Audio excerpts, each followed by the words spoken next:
আসসালামু আলাইকুম। সুপ্রিয় নবম দশম শ্রেণীর শিক্ষার্থীরা, আশা করি তোমরা প্রত্যেকে ভালো আছো।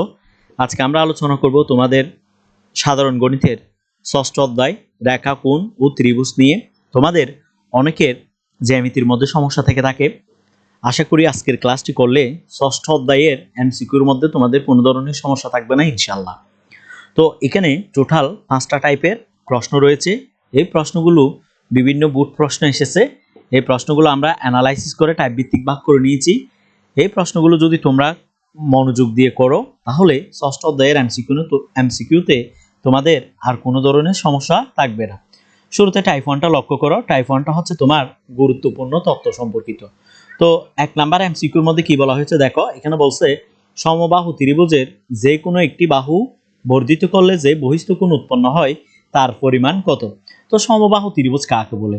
যে ত্রিভুজের প্রত্যেকটি বাহু সমান এবং প্রত্যেকটি কোণের মান হয় 60 ডিগ্রি, সেটাই হচ্ছে তোমার সমবাহু ত্রিভুজ। এই সমবাহু ত্রিভুজের তুমি একটা বাহুকে বর্ধিত করবা, বর্ধিত করলে যে বহিস্থ কোণটা উৎপন্ন হবে ওই বহিস্থ কোণের মানটা তোমাকে বের করতে হবে। তো দেখো, শুরুতে আমরা একটা সমবাহু ত্রিভুজ অঙ্কন করলাম। মনে করো এটার নাম হচ্ছে A B C. A B C একটা সমবাহু ত্রিভুজ। এই সমবাহু ত্রিভুজের প্রত্যেকটি বাহু সমান, অর্থাৎ এ বি সমান বিসি সমান এসি, ঠিক আছে। এবং প্রত্যেকটা কোণের মান হবে এখানে 60 ডিগ্রি। প্রত্যেকটা কোণের মান কত ডিগ্রি? 60 ডিগ্রি। সমবাহু ত্রিভুজের প্রত্যেকটি কোণের মান 60 ডিগ্রি। এবার দেখো, এখানে তারা বলছে যে কোনো একটা বাহুকে তুমি কি করবা? বর্ধিত করবা। ধরো আমি বিসি বাহুটাকে বর্ধিত করলাম, বিসি বাহুটাকে বর্ধিত করলাম, ফলে এখানে একটা বহিস্থ কোণ উৎপন্ন হয়েছে। এই বহিস্থ কোণটার নাম হচ্ছে তোমার এসিডি।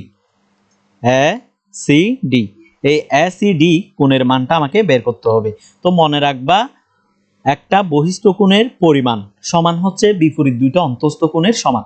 একটা বহিস্থ কোণের পরিমাণ হচ্ছে বিপরীত দুইটা অন্তস্থ কোণের সমান। এই বহিস্থ কোণের পরিমাণটা হবে তোমার বিপরীত দুইটা অন্তস্থ কোণ, এই কোণটা ছাড়া, ঠিক আছে।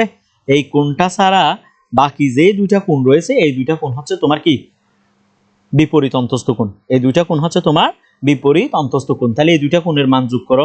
তাহলে এই দুইটা কোণের মান যোগ করলে 60 যোগ 60, তাহলে আমরা পাচ্ছি কত? 120। 120 ডিগ্রি। তাহলে এই বহিস্থ কোণের মানটা পাচ্ছি আমরা 120 ডিগ্রি। অথবা তুমি এভাবেও না বুঝলে এভাবেও বলতে পারো, এখানে একটা বিন্দু রয়েছে, মনে রাখবা একটা বিন্দুতে উৎপন্ন কোণের মান হচ্ছে 180 ডিগ্রি।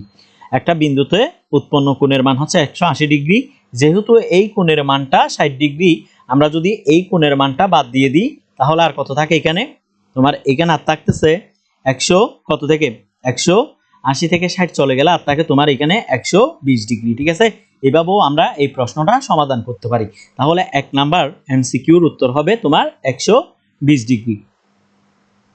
এরপরে 2 নাম্বার এমসিকিউটা লক্ষ্য করো। এখানে বলছে সমবাহু ত্রিভুজের একটি বাহুকে উভয় দিকে বর্ধিত করলে যে বহিস্থ কোণ উৎপন্ন হয় তাদের সমষ্টি কত। তো শুরুতে আমরা একটা সমবাহু ত্রিভুজ অঙ্কন করব। ওই সমবাহু ত্রিভুজের যে কোনো একটা বাহুকে আমরা উভয় দিকে বর্ধিত করব। উভয় দিকে বর্ধিত করার পর ওইখানে যে দুইটা বহিস্থ কোণ উৎপন্ন হবে ওই দুইটা বহিস্থ কোণের যোগফলটা আমরা নির্ণয় করব। তো দেখো এটা আমরা কিভাবে করতে পারি। শুরুতে আমরা একটা সমবাহু ত্রিভুজ অঙ্কন করলাম। এই সমবাহু ত্রিভুজের নাম হচ্ছে এবিসি। এবিসি একটা সমবাহু ত্রিভুজ। এই সমবাহু ত্রিভুজের বিসি বাহুটাকে আমরা উভয় দিকে বর্ধিত করলাম। তাহলে এখানে একটা কোণ উৎপন্ন হয়েছে, এই কোণটার নাম হচ্ছে এসিডি কোণ। এটা একটা বহিস্থ কোণ। আবার এখানেও একটা বহিস্থ কোণ তোমার উৎপন্ন হয়েছে, এই কোণটার নাম হচ্ছে এ বি ই কোণ। তাহলে এখানে আমরা দুইটা বহিস্থ কোণ পাচ্ছি, একটা হচ্ছে এসিডি কোণ, আর একটা বহিস্থ কোণ পাচ্ছি আমরা এ বি ই কোণ। এ বি ই কোণ, এই দুইটা বহিস্থ কোণের যোগফলটা আমাদের বের করতে হবে। এই দুইটা বহিস্থ কোণের যোগফলটা আমরা বের করব, ঠিক আছে। তো আমরা জানি সমবাহু ত্রিভুজের প্রত্যেকটি কোণের মান হয় কত ডিগ্রি? প্রত্যেকটি কোণের মান হয় 60 ডিগ্রি। তাহলে তোমার এখানে যে তিনটা কোণ উৎপন্ন হয়েছে এই কোণের মানটাও হচ্ছে তোমার 60 ডিগ্রি, আবার এই কোণের মানটাও হচ্ছে তোমার 60 ডিগ্রি, আবার এই কোণের মানটাও হচ্ছে 60 ডিগ্রি। তো আমরা জানি একটা বহিস্থ কোণ সমান হয় বিপরীত দুটো অন্তস্থ কোণের যোগফল, ঠিক আছে। অথবা একটা বিন্দুতে কোণ উৎপন্ন হয় কত ডিগ্রি? 180 ডিগ্রি। তাহলে এই কোণটা যেহেতু তোমার 60 ডিগ্রি পাচ্ছ, দেখো এই কোণটা যেহেতু তুমি এখানে 60 ডিগ্রি পাচ্ছ, এই কোণটা যেহেতু 60 ডিগ্রি, তাহলে এই কোণটা হবে 120 ডিগ্রি। একইভাবে এই কোণটাও হবে তোমার কত ডিগ্রি, 120 ডিগ্রি। তাহলে এই দুইটা কোণ তুমি যোগ করো, 120 যোগ কত, 120। তাহলে 120 এর সাথে 120 যোগ করলে আমরা পাচ্ছি 240 ডিগ্রি। তাহলে সমবাহু ত্রিভুজের বহিস্থ দুইটা কোণের যোগফল পাচ্ছি আমরা কত ডিগ্রি, 240 ডিগ্রি। তাহলে এই প্রশ্নের উত্তর হবে তোমার 240 ডিগ্রি।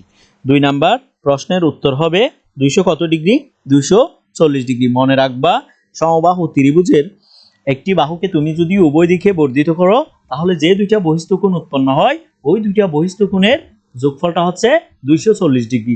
যদি একটা কোণের কথা বলে বহিস্থ কোণ, তাহলে ওই বহিস্থ কোণের মানটা হয় তোমার 120 ডিগ্রি। এরপর 3 নাম্বার এমসিকিউটা লক্ষ্য করো। 3 নাম্বার এমসিকিউর মধ্যে বলা হয়েছে সমবাহু ত্রিভুজের একটি বাহুকে উভয় দিকে বর্ধিত করলে যে বহিস্থ কোণ উৎপন্ন হয় তাদের সমষ্টি হচ্ছে 200 কত ডিগ্রি, 40 ডিগ্রি। এরপর 4 নাম্বার এমসিকিউটা লক্ষ্য করো। ত্রিভুজের 3 বাহুর উপর অঙ্কিত বর্গক্ষেত্র সমূহে কয়টি সমকোণ তৈরি হয়? এখানে আমাদেরকে বলা হয়েছে একটা ত্রিভুজের 3টা বাহুর উপর তুমি বর্গক্ষেত্র অঙ্কন করবা, ওইখানে টোটাল কয়টা সমকোণ পাবা এটা নির্ণয় করতে বলছে। তো দেখো, মনে করো এবিসি একটা ত্রিভুজ, তো আমি যদি এখানে একটা বর্গক্ষেত্র আঁকি, আমি যদি এসি বাহুর উপর একটা বর্গক্ষেত্র আঁকি, ধরো এই একটা বর্গক্ষেত্র আমি অঙ্কন করলাম, মনে করো এটা একটা বর্গক্ষেত্র। একইভাবে এই পাশেও আমরা একটা বর্গক্ষেত্র অঙ্কন করতে পারি, ধরো এটা একটা বর্গক্ষেত্র। আবার চাইলে আমরা এই পাশেও একটা বর্গক্ষেত্র অঙ্কন করতে পারি, এখানেও আমরা বর্গক্ষেত্র অঙ্কন করতে পারি। তাহলে দেখো তো, একটা বর্গ, ধরো এইটা একটা বর্গ, একটা বর্গের মধ্যে তুমি সমকোণ পাবা টোটাল 4টা, 1টা 2টা 3টা 4টা। একটা বর্গের মধ্যে আমরা সমকোণ পাই কয়টা, 4টা। তাহলে 3টা বর্গের মধ্যে কয়টা পাবো, 3 4 12টা। তাহলে আমরা বলতে পারি ত্রিভুজের 3 বাহুর উপর আমরা যদি 3টা বর্গক্ষেত্র আঁকি তাহলে টোটাল সমকোণ পাবো 12টা। টোটাল সমকোণ পাবো কয়টা, 12টা। এরপর 5 নাম্বার এমসিকিউটা লক্ষ্য করো। এখানে বলছে দুই সমকোণ অপেক্ষা বড়। দুই সমকোণ অপেক্ষা বড় বলতে 180 ডিগ্রি অপেক্ষা বড়, ঠিক আছে। কিন্তু 4 সমকোণ অপেক্ষা ছোট কোণকে বলা হয় প্রবৃদ্ধ কোণ। প্রবৃদ্ধ কোণ কাকে বলে, দুই সমকোণ অপেক্ষা বড় কিন্তু 4 সমকোণ অপেক্ষা ছোট কোণকে বলা হয় তোমার প্রবৃদ্ধ কোণ, ঠিক আছে। এরপর 6 নাম্বার এমসিকিউটা লক্ষ্য করো। এখানে বলা হয়েছে তলের প্রান্ত বিন্দু হলো, মনে রাখবা তলের প্রান্ত বিন্দু হলো রেখা। একটা তলের প্রান্ত বিন্দু বলা হয় কাকে, রেখাকে। এরপর 7 নাম্বার এমসিকিউটা লক্ষ্য করো, তলের মাত্রা কয়টি? একটা তলের কয়টা মাত্রা? মনে রাখবা একটা তলের তোমার মাত্রা হচ্ছে 2টা। একটা তলের তোমার মাত্রা হচ্ছে কয়টা, 2টা। এরপর 8 নাম্বার এমসিকিউটা লক্ষ্য করো। এখানে বলা হয়েছে নিচের কোনটি ত্রিমাত্রিক বস্তু, অর্থাৎ 3টা মাত্রা আছে কার, গোলকের। এখানে আছে রশ্মি, রেখা, তল, এগুলার কিন্তু 3টা মাত্রা নাই।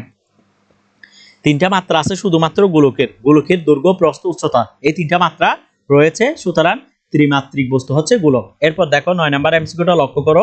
9 নাম্বার এমসিকিউর মধ্যে বলা হয়েছে রশ্মির প্রান্তবিন্দু কতটি? একটা রশ্মির প্রান্তবিন্দু মনে রাখবা একটা। একটা রশ্মির প্রান্তবিন্দু কয়টা, একটা। এরপর 10 নাম্বার এমসিকিউটা লক্ষ্য করো। 10 নাম্বার এমসিকিউর মধ্যে বলা হয়েছে শূন্য মাত্রার সত্তা বলা হয় কোনটিকে? মনে রাখবা বিন্দুকে বলা হয় শূন্য মাত্রার সত্তা। তাহলে শূন্য মাত্রার সত্তা বলা হয় কাকে, বিন্দুকে। এরপর দেখো 11 নাম্বার এমসিকিউটা লক্ষ্য করো। এখানে বলছে জ্যামিতিক উপপাদ্য প্রমাণে সাধারণত কয়টি ধাপ থাকে? মনে রাখবা একটা জ্যামিতিক উপপাদ্য প্রমাণ করার জন্য তোমার টোটাল ধাপ হচ্ছে 4টা। টোটাল ধাপ কয়টা, 4টা।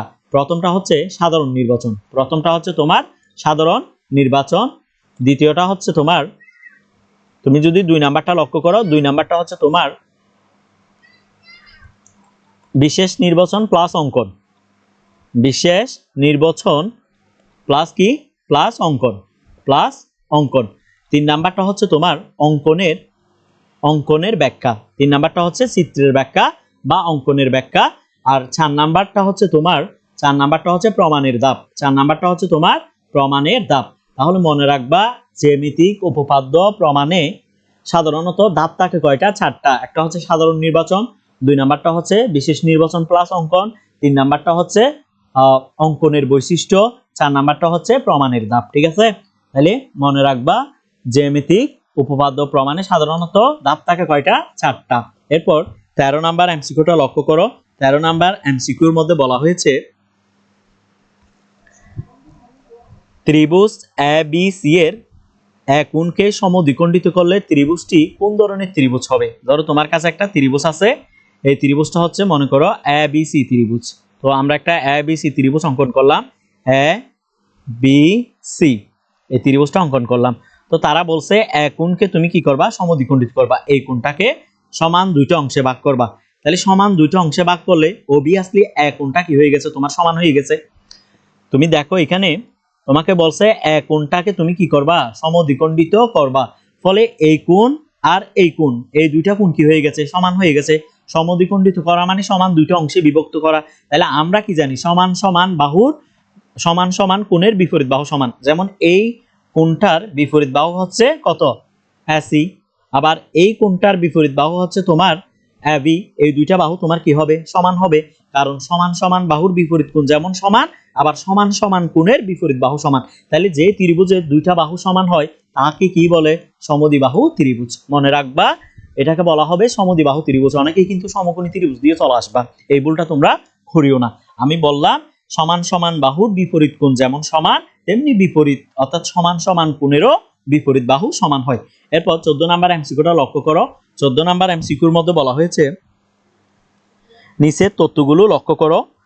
এখানে বলছে 1 নাম্বারটা লক্ষ্য করো, ত্রিভুজের একটি বাহুকে বর্ধিত করলে যে বহিস্থ কোণ উৎপন্ন হয় তা বিপরীত দুটি অন্তঃস্থ কোণের সমষ্টির সমান। তো আমরা দেখছিলাম, আমরা একটা ত্রিভুজ অঙ্কন করেছিলাম এ বি সি ত্রিভুজ। এই ত্রিভুজটার মধ্যে এই ত্রিভুজটা বলছিলাম এটা একটা সমবাহু ত্রিভুজ। এখানে প্রত্যেকটা কোণের মান হচ্ছে কত ডিগ্রি? আমরা বলছিলাম 60 ডিগ্রি। বিসি বাহুটাকে আমরা বর্ধিত করছিলাম।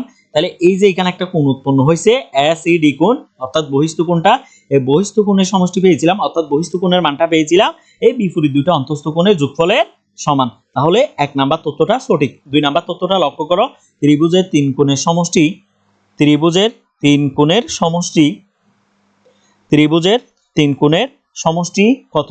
ত্রিভুজের তিন কোণের সমষ্টি 2 সমকোণ। ত্রিভুজের তিন কোণের সমষ্টি কত? 2 সমকোণ মানে হচ্ছে 180 ডিগ্রি। ত্রিভুজের তিন কোণের সমষ্টি কত? 180 ডিগ্রি। এই তথ্যটাও সঠিক। এরপর 3 নাম্বার তথ্যটা লক্ষ্য করে, এখানে বলছে সমকোণী ত্রিভুজের সূক্ষ্মকোণদ্বয় পরস্পর সম্পূরক কোণ। তো সম্পূরক কোণ কাকে বলে? যে দুইটা কোণের যোগফল 90 ডিগ্রি, ওই দুইটা কোণকে একটির অপরটির বলা হয় সম্পূরক কোণ। যদি দুইটা কোণের যোগফল কত ডিগ্রি হয়? 90 ডিগ্রি হয়, তাহলে মনে রাখবা একটিকে অপরটির কি বলা হয়? একটিকে অপরটির পূরক কোণ বলা হয়। কি বলা হয়? পূরক কোণ বলা হয়। তাহলে এই পূরক কোণ এখানে বলছে সমকোণী ত্রিভুজের কোণদ্বয় পরস্পর পূরক কোণ। দেখো আমি যদি একটা সমকোণী ত্রিভুজ অঙ্কন করি, মনে করো এটা একটা সমকোণী ত্রিভুজ, এটা হচ্ছে এ বি সি। এখানে দেখো এখানে তোমার এই বি কোণটা কিন্তু 90 ডিগ্রি। তাহলে অপর দুইটা কোণ হচ্ছে এ কোণ আর একটা হচ্ছে সি কোণ। এই দুইটা কোণ মিলে হবে কত ডিগ্রি? এই দুইটা কোণ এ কোণ, আর তুমি যদি কত ডিগ্রি কোণ কোণ সি কোণ যোগ করো, তাহলে তুমি পাচ্ছ কত ডিগ্রি? 90 ডিগ্রি। তার মানে এই দুইটা কোণের যোগফল কত ডিগ্রি হয়েছে? 90 ডিগ্রি। তাহলে আমরা বলতে পারি সমকোণী ত্রিভুজের সূক্ষ্মকোণদ্বয় পরস্পর কি কোণ? পূরক কোণ। তাহলে এখানে 1 2 3 তিনোটাই সঠিক। কিন্তু আমরা 14 নাম্বার এমসিকিউটা করি নাই, এটা একটু দেখো। 14 নাম্বার এমসিকিউর মধ্যে বলেছে সমকোণী ত্রিভুজের সূক্ষ্মকোণ দুটির সমষ্টি 90 ডিগ্রি। আমরা দেখছি সমকোণী ত্রিভুজের একটা কোণ হয় 90 ডিগ্রি, বাকি দুইটা কোণের যোগফল হয় 90 ডিগ্রি। ঠিক আছে? এরপর 2 নাম্বার অপশনটা লক্ষ্য করো, সমকোণী ত্রিভুজের সবগুলো কোণই সূক্ষ্মকোণ না স্যার। সমকোণী ত্রিভুজের অবশ্যই একটা কোণের মান 90 ডিগ্রি, বাকি দুইটা কোণ সূক্ষ্মকোণ। তার মানে এই তথ্যটা ভুল।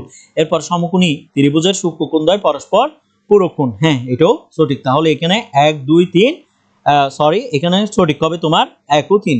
সঠিক হবে 1 ও 3।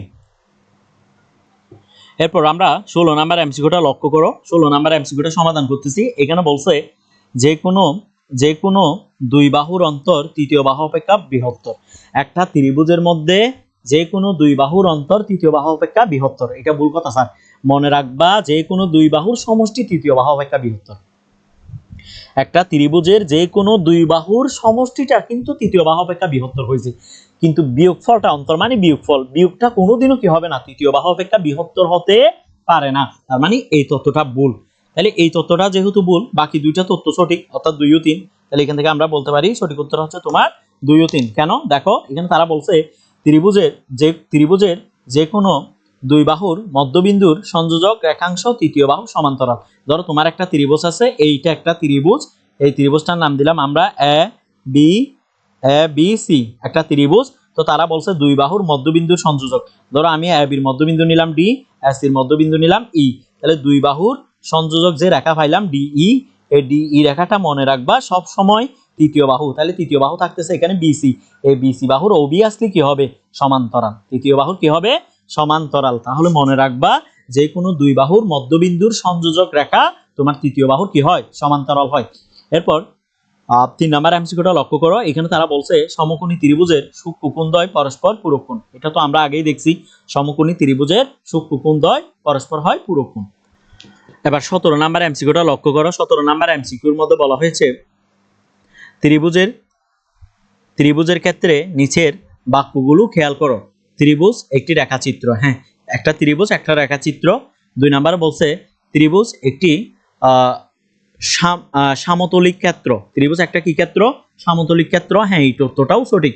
3 নাম্বারে বলছে সমকোণী ত্রিভুজের সূক্ষ্মকোণদ্বয় পরস্পর পূরক কোণ, এই তথ্যটাও সঠিক। তাহলে 17 নাম্বার প্রশ্নের উত্তর হবে 1 2 3। এবার 18 নাম্বার এমসিকিউটা লক্ষ্য করো, ইউক্লিডীয় স্বীকার্য অনুযায়ী রেখার প্রান্তবিন্দু নেই। 1 নাম্বারে বলছে রেখার কোনো কি নেই প্রান্তবিন্দু নেই, এই তথ্যটা সঠিক, রেখার কোনো কি নেই প্রান্তবিন্দু নেই। এরপর 2 নাম্বার লক্ষ্য করো, এখানে বলছে যার কেবল দৈর্ঘ্য আছে কিন্তু প্রস্থ ও উচ্চতা নেই তাই রেখা। ধরো রেখার শুধুমাত্র তোমার থাকবে যে দৈর্ঘ্য, রেখার শুধুমাত্র কি থাকবে দৈর্ঘ্যটাই থাকবে কিন্তু প্রস্থ আর উচ্চতা নেই, তাহলে এই তথ্যটাও সঠিক। তলের প্রান্তবিন্দু হলো বিন্দু না, তলের প্রান্তবিন্দু জানি আমরা রেখা, তলের প্রান্তবিন্দু হয় রেখা, তাহলে এই তথ্যটা কিন্তু তোমার ভুল, তাইলে এখানে সঠিক উত্তর হবে 1 ও 2। এরপর 19 নাম্বার এমসিকিউটা লক্ষ্য করো, 19 নাম্বার এমসিকিউর মধ্যে বলা হয়েছে ত্রিভুজের ক্ষেত্রে যে ত্রিভুজের 3টি কোণ সূক্ষ্মকোণ তাকে সূক্ষ্মকোণী ত্রিভুজ বলে। অর্থাৎ যে ত্রিভুজটার মধ্যে 3টা কোণই সূক্ষ্মকোণ তাকে সূক্ষ্মকোণী ত্রিভুজ বলে, এই তথ্যটা সঠিক। এরপর বলছে 2 নাম্বার তথ্যটা লক্ষ্য করো, 2 নাম্বার তথ্যের মধ্যে বলেছে যে ত্রিভুজের 3টি কোণই স্থলকোণ তাকে স্থলকোণী ত্রিভুজ বলে। না স্যার, এটা ভুল কথা স্যার, ঠিক আছে। স্থলকোণী ত্রিভুজের শুধুমাত্র একটা কোণ স্থলকোণ, বাকি 2টা কোণ হচ্ছে সূক্ষ্মকোণ, ঠিক আছে। তাইলে এরপর 3 নাম্বার এমসিকিউটা লক্ষ্য করো, এখানে বলা হয়েছে যে ত্রিভুজের 3টি বাহু সমান তাকে সমবাহু ত্রিভুজ বলে, হ্যাঁ এই তথ্যটাও সঠিক। তাহলে এখানে সঠিক উত্তর হচ্ছে 1 ও 3। তোমরা যারা এই ক্লাসটি করেছো তাদেরকে অসংখ্য ধন্যবাদ। পরবর্তী পর্ব দেখার আমন্ত্রণ জানিয়ে আজকের ক্লাসটি এখানেই শেষ করলাম। তোমরা যারা আমাদের ক্লাসগুলো ইউটিউব থেকে করতেছো তারা অবশ্যই আমাদের ইউটিউব চ্যানেলটা সাবস্ক্রাইব করবা, আর যারা ফেসবুক পেজ থেকে করতেছো তারা অবশ্যই আমাদের ফেসবুক পেজটি ফলো করে রাখবা। তোমরা অবশ্যই তোমাদের ফ্রেন্ডদের জানাবা যে ফয়সাল একাডেমি নামক একটা চ্যানেল রয়েছে, এখানে 2026 সালের এসএসসি পরীক্ষার্থীদের জন্য যে অধ্যায়গুলো রয়েছে সেগুলোর এমসিকিউ এবং সিকিউ ধারাবাহিকভাবে সমাধান করা হচ্ছে। তোমরা অবশ্যই তোমাদের ফ্রেন্ডদেরকে আমাদের চ্যানেলে অবশ্যই ইনভাইট করবা। আজকের ক্লাসটি এখানে শেষ করলাম। আসসালামু আলাইকুম।